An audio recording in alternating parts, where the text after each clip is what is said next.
প্রিয় শিক্ষার্থীরা, স্বাগত জানাচ্ছি ডাক্তার খাস্তগি সরকারি বালিকা উচ্চ বিদ্যালয় কর্তৃক আয়োজিত অনলাইন শ্রেণী কার্যক্রমে। তোমাদের সাথে আছি আমি সহকারী শিক্ষিকা অমৃতা সেন। শিক্ষার্থীরা, আশা করি তোমরা ভালো আছো এবং আমাদের ধর্মীয় উৎসব ঈদ তোমরা আনন্দের সাথে পালন করেছো। আমরা এতদিন আমাদের বাংলা প্রথম পত্রে মূল পাঠ্য বই থেকে পাঠ গ্রহণ করেছি। আজ আমরা একটু অন্যরকম, অর্থাৎ আজ আমরা বাংলা প্রথম পত্রেরই আনন্দ পাঠ থেকে পাঠ গ্রহণ করব। আনন্দ পাঠ অর্থাৎ আনন্দ নিয়ে যে পাঠটা আমরা গ্রহণ করব সেটাই। সুতরাং আশা করছি এই পাঠে তোমরাও আনন্দের সাথে গ্রহণ করতে পারবে। চলো দেখি আমরা আজকে কোন পাঠটি নিয়ে আলোচনা করব, তার কিছুটা ছবি দেখি আগে। 7 ভাই চম্পা একটি গল্প। এটি তোমাদের আনন্দ পাঠের প্রথম গল্প। আজকে আমরা সেই পাঠটাই তোমাদের সাথে আলোচনা করব। এই 7 ভাই চম্পা পাঠটা লিখেছেন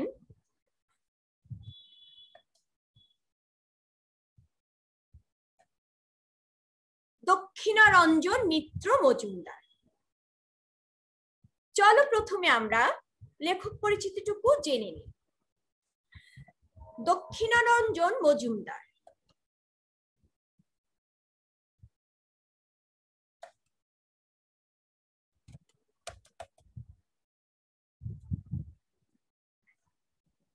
দক্ষিণারঞ্জন মজুমদার বিখ্যাত সব রূপকথা রচয়িতা এবং শিশু সাহিত্যিক।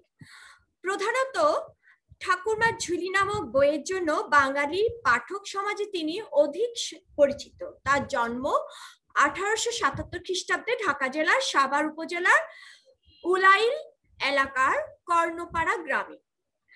লোকসাহিত্যের সংগ্রাহক, ছড়াকার, চিত্রশিল্পী হিসাবেও তিনি বিশিষ্ট অবদান রেখেছেন। তার সংগৃহীত জনপ্রিয় রূপকথার সংকলন ঠাকুরমার ঝুলি, ঠাকুরদাদার ঝুলি, থানদিদির থলে ও দাদামশাইয়ের থলে। 1956 খ্রিস্টাব্দে কলকাতায় তিনি মৃত্যুবরণ করেন। এবার চলো আমরা গল্পে ফিরে যাই। তোমরা নিশ্চয় দেখতে পাচ্ছ একজন রাজার ছবি। এই এক রাজার ছিল 7 রানী। তাদের নিয়েই আজকে আমাদের গল্প। এক রাজার 7 রানী। দেমাকে বড় রানীদের মাটিতে পা পড়ে না। ছোট রানী খুব শান্ত, এজন্য রাজা ছোট রানীকে সকলের চাইতে বেশি ভালোবাসতেন। কিন্তু অনেকদিন পর্যন্ত রাজার ছেলে মেয়ে হয় না। এত বড় রাজ্য কে ভোগ করিবে? রাজার মনের দুঃখে থাকে। রাজার অনেক সম্পত্তি, কিন্তু ভোগ করার কেউ ছিল না। যেহেতু তার ছেলে মেয়ে হচ্ছিল না অনেকদিন ধরে, তাই তার মনে খুব দুঃখ ছিল। সে কথাটাই প্রথম ছত্রে বলা হয়েছে। তারপরে দেখো, এই রূপে দিন যায়। কতদিন পরে ছোট রানীর ছেলে হইবে। রাজার মনে আনন্দ আর ধরে না। পাইক পেয়াদা ডাকিয়া রাজা রাজ্যে ঘোষণা করিয়া দিলেন, রাজা রাজভাণ্ডার খুলিয়া দিয়াছেন, মন্ডামিটাই মণিমাণিক যে যত পারো আসিয়া নিয়া যাও। বড় রানীরা হিংসায় জ্বলিয়া মরিতে লাগলো। রাজা আপনার কোমরে, ছোট রানীর কোমরে, অর্থাৎ রাজা নিজের কোমরে এবং ছোট রানীর কোমরে এক সোনার শিখল বাঁধিয়া দিয়া বলিলেন, যখন ছেলে হইবে এই শিখলে নাড়া দিও, আমি আসিয়া ছেলে দেখিব। বলিয়া রাজা রাজ দরবারে গেলেন। ছোট রানীর ছেলে হইবে, আতের ঘরে কে যাইবে? বড় রানীরা বলিলেন, আহা, ছোট রানীর ছেলে হইবে, তা অন্য লোক দিব কেন, আমরাই যাই। বড় রানীরা আতের ঘরে গিয়া শিকল নাড়া দিলেন। অমনি রাজসভা ভাঙিয়া ঢাকঢোল বাদ্য দিয়া মণিমাণিক হাতে, ঠাকুর পুরুষ সাথে রাজা আসিয়া দেখেন কিছুই না। রাজা ফিরিয়া গেলেন। রাজসভায় বসিতে না বসিতেই আবার শিকলে নাড়া পড়িল। রাজা আবার ছুটিয়া গেলেন। গিয়া দেখেন এইবারও কিছুই না। মনের কষ্টে রাজা রাগ করিয়া বলিলেন, ছেলে না হইতে আবার শিকল নাড়া দিলে আমি সব প্রাণীকে কাটিয়া ফেলিব। বলিয়া রাজা চলিয়া গেলেন। একে একে ছোট রানীর 7টি ছেলে একটি মেয়ে হইল। আহা, ছেলে মেয়েগুলি যে চাঁদের পুতুল, ফুলের কুড়ি। ছোট রানী আকুপাকু করিয়া হাত নাড়ে, পা নাড়ে, আতুর ঘর আলো হইয়া গেল। ছোট রানী আস্তে আস্তে বলিলেন, দিদি, এই ছেলে হইল একই ছেলে হইল, একবার দেখাইলি না? বড় রানীরা ছোট রানীর মুখের কাছে অঙ্গ ভঙ্গি করিয়া হাত নাড়িয়া নথ নাড়িয়া বলিয়া উঠিলেও, ছেলে না হাতি, ছেলে না হাতি হইয়াছে। ওর আবার ছেলে হইবে? কয়টা ইঁদুর আর কয়টা কাকড়া হইয়াছে। শুনিয়া ছোট রানী অজ্ঞান হইয়া পড়িয়া গেল। নিষ্ঠুর বড় রানীরা আর শিকল নাড়া দিল না। চুপি চুপি হাড়ি সরা আনিয়া ছেলে মেয়েগুলিকে তাহাতে পুরিয়া পাশগাদায় পুতিয়া ফেলিয়া আসিল। আসিয়া তাহার পর শিকল ধরিয়া টান দিল। রাজা আবার ঢাক ঢোল বাদ্য দিয়া মণিমাণিক হাতে ঠাকুর পুরুষ সঙ্গে আসিলেন। বড় রানীরা হাত মুছিয়া মুখ মুছিয়া তাড়াতাড়ি করিয়া কতগুলি ব্যাঙের ছানা, ইঁদুর ছানা আনিয়া দেখাইল। দেখিয়া রাজা আগুন হইল। ছোট রানীকে রাজপুরীর বাহির করিয়া দিলেন। বড় রানীরা মুখে আর হাসি ধরে না, পায়ের মলের বাজনা থামে না। সুখের কথা দূর হইল। রাজপুরীতে আগুন দিয়া ঝগড়া কন্দল সৃষ্টি করিয়া ছাইরানীতে মনের সুখে ঘরকন্যা করিতে লাগিলেন। পোড়া কপালি ছোট রানী, দুঃখে গাছ পাথর ফাটে, নদী নালা শুকায়। ছোট রানী ঘুটে কুড়ানি দাসী হইয়া পথে পথে ঘুরিতে লাগিল।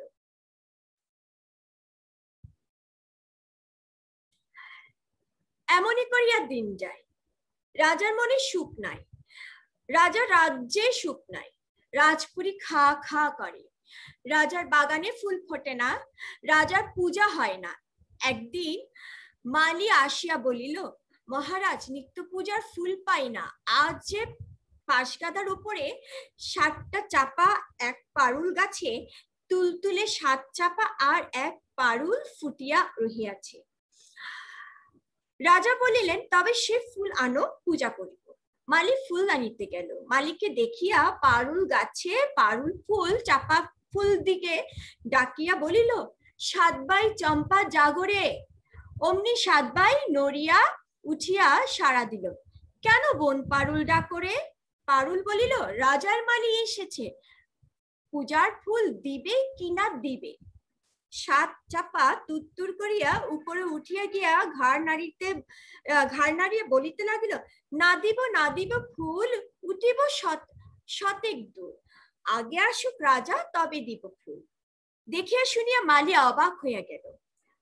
ফুলের সাজি ফেলিয়া দৌড়িয়া গিয়া রাজার কাছে খবর দিল। আশ্চর্য হইয়া রাজা রাজসভার সকলে সেখানে আসিলেন। রাজা আসিয়া ফুল তুলিতে গেলেন। অমনি পারুল ফুল চাপা ফুল দিকে ডাকিয়া বলিল, 7 ভাই চম্পা জাগরে। চম্পারা উত্তর দিল, কেন বোন পারুল ডাকরে? পারুল বলল, রাজা আপনি এসেছেন, ফুল দিবে কি না দিবে? চাপারা বলিল, না দিব না দিব ফুল, উঠিব শতেক দূর। আগে আসুক রাজার বড় রানী, তবে দিব ফুল। বলিয়া চাপা ফুলেরা আরো উঁচুতে উঠিল। রাজা বড় রানীকে ডাকাইলেন। বড় রানী মল বাজাইতে বাজাইতে আসিয়া ফুল তুলিতে গেল। চাপা ফুলেরা বলিল, না দিব না দিব ফুল, উঠিব শতেক দূর। আগে আসুক রাজার মেজ রানী, তবে দিব ফুল।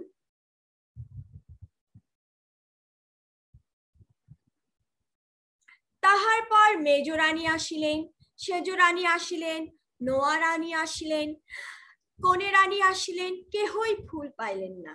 ফুলেরা গিয়া আকাশে তারার মতো ফুটিয়া রহিল। রাজা গালে হাত দিয়া মাটিতে বসিয়া পড়িলেন। শেষে দুয়ো রানী আসিলেন। তখন ফুলেরা বলিল, না দিব না দিব ফুল, উঠিব শতেক দূর। যদি আসে রাজার ঘুটে কুড়ানি দাসী, তবে দিব ফুল। তখন খোঁজ খোঁজ পড়িয়া গেল। রাজা চৌদলা পাঠাইয়া দিলেন। পাইক বেহারারা চৌদলা লইয়া মাটি গিয়া ঘুটিকুরানি দাসী ছোট রানীকে লইয়া আসিল।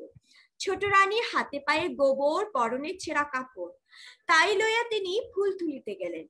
অমনি সুরসুর করিয়া চাপারা আকাশ হতে নামিয়া আসিল। পারুল ফুলটি গিয়া তাহাদের সাথে মিশিল। ফুলের মধ্য হইতে সুন্দর সুন্দর চাঁদের মতো 7 রাজপুত্র এক রাজকন্যা মা মা বলিয়া ডাকিয়া ঝুপ ঝুপ করিয়া ঘুটিকুরানি দাসী ছোট রানীর কোলে কাঁখে ঝাঁপাইয়া পড়িল। সবাই অবাক। রাজার চোখ দিয়া ঝরঝর করিয়া জল গড়িয়া গেল। বড় রানীরা ভয়ে কাঁপিতে লাগিল। রাজা তখনই বড় রানী দিগকে কঠিন শাস্তি দিয়া 7 রাজপুত্র পারুল নিয়ে আর ছোট রানীকে লইয়া রাজপুরীতে গেলেন। রাজপুরীতে জয় ডঙ্কা বাজিয়া উঠিল। এই ছিল আজকের গল্প।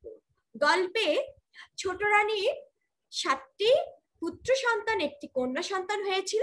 আর অন্য রানীদের কোনো সন্তান না হওয়ায় রানীরা নিজেরা সুখে থাকতে পারবে না বলে 7টি সন্তানকে, এত ছোট ছোট শিশু সন্তানগুলোকে, 7টি পুত্র সন্তান এবং 1টি কন্যা সন্তানকে পাশকাদায় কি করেছিল, চাপা দিয়ে দিয়েছিল। এই কারণে, এবং রাজাকে বলেছিল যে তাদের কতগুলো ইঁদুর ছানা হয়েছে, ব্যাঙের ছানা, ইঁদুর ছানা এগুলো হয়েছে। এই শুনে রাজা রেগে গিয়ে ছোট রানীকে রাজ্য থেকে বের করে দেয়।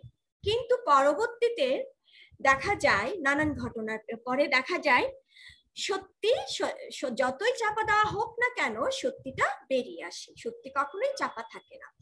যতই মিথ্যার আশ্রয় নেওয়া হোক না কেন সত্যি একসময় সত্যি প্রকাশ পায়, তাকে কোনোভাবেই চাপা দিয়ে রাখা যায় না।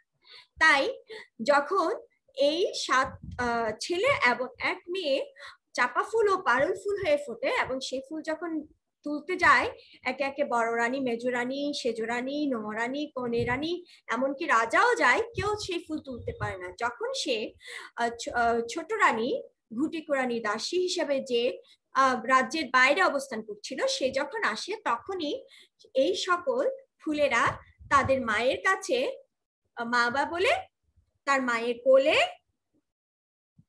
কাকে অর্থাৎ কোমরে ঝাঁপিয়ে পড়ে এবং তারা রাজপুত্র এবং রাজকন্যার রূপ পায়।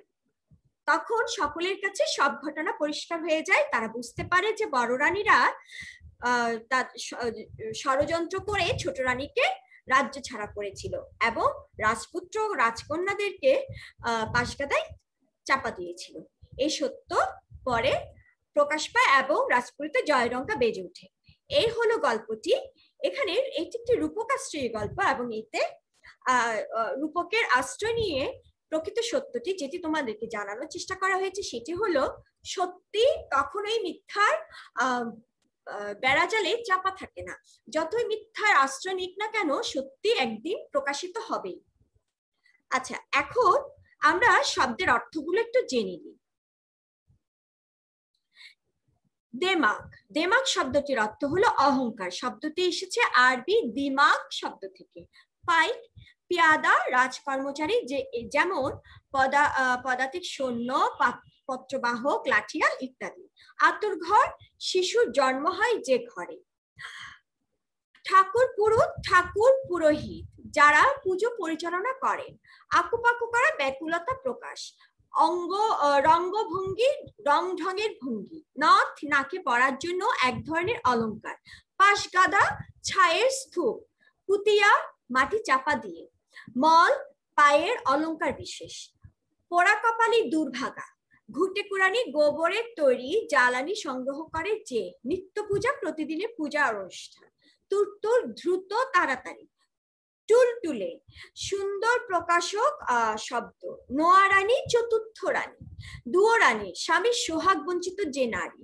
এখানে ষষ্ঠ রানীর কথাই বলা হয়েছে। চৌদলা হলো পালকি, বেহারা পালকি বাহক। কাক, কাক হলো কোমর। এই শব্দটা এখানে আছে যে ছোট রানী কাকে ঝাঁপিয়ে পড়ে রাজপুত্র আর রাজকন্যারা, সে কাক হলো তার কোমর। মায়ের কোমরে তারা এসে ঝাঁপিয়ে পড়ে। জয়ডঙ্কা, জয় সূচক বাদ্যধ্বনি। এবার চলো আমরা পাঠ পরিচিতি ও মূল ভাবটুকু একটু জেনে নিই। সাত ভাই চম্পা একটি রূপকথা জাতীয় গল্প। আমি আগে বলেছি রূপকাশ্রয়ী গল্প। গল্পটিতে দেখা যায় ছোট রানীর সন্তান হলে বড় রানীরা হিংসায় ফেটে পড়ে। তারা ছোট রানীর 7 ছেলে ও একটি মেয়েকে হাড়িতে করে সরা চাপা দিয়ে পাশগাদায় পুঁতে রাখে। একসময় 7টি ছেলে 7টি চাপা ফুল গাছ এবং একটি মেয়ে একটি পারুল ফুল গাছে পরিণত হয়। মালি পূজার জন্য একদিন সেই বাগানে ফুল তুলতে গেলে পারুল তার ভাইদের ডেকে বলে, 7 ভাই চম্পা জাগরে।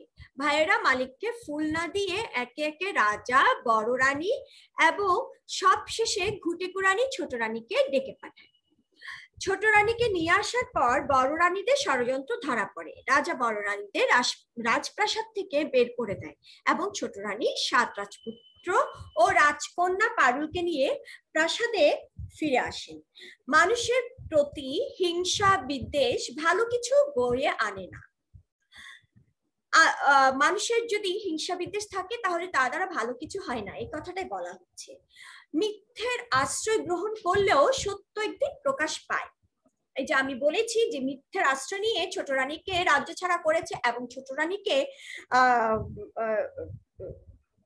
দূরে সরিয়ে দিয়ে নিজেরা সুখ ভোগ করতে চেয়েছিল, কিন্তু শেষ পর্যন্ত সত্যিটা প্রকাশ পেয়েছে এবং ছোট রানী রাজ্যে পুনরায় ফিরে আসে। আর বড় রানীদেরকেই প্রাসাদ থেকে বের করে দেওয়া হয়। তো এখানে সত্যি প্রকাশ পেয়েছে। যতই মিথ্যা আশ্রয় গ্রহণ করুক না কেন, বড় রানীরা শাস্তি ভোগ করেছে। এটাই ছিল পাঠের এই গল্পের মূল ভাব এবং তোমাদের শিক্ষণীয় বিষয়। এতক্ষণ পর্যন্ত আমরা গল্পটা পড়েছি এবং গল্পের মূল ভাবটুকু জেনেছি, গল্পের বিশ্লেষণটুকু পড়েছি। আশা করি তোমাদের ভালো লেগেছে।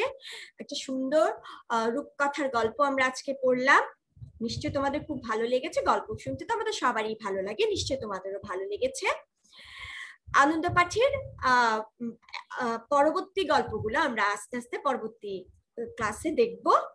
আশা করি তোমরাও উপভোগ করবে এই আশা রেখে এতক্ষণ সাথে থাকার জন্য তোমাদেরকে ধন্যবাদ জানিয়ে আমার আজকের পাঠ এখানে শেষ করছি। ধন্যবাদ সবাইকে।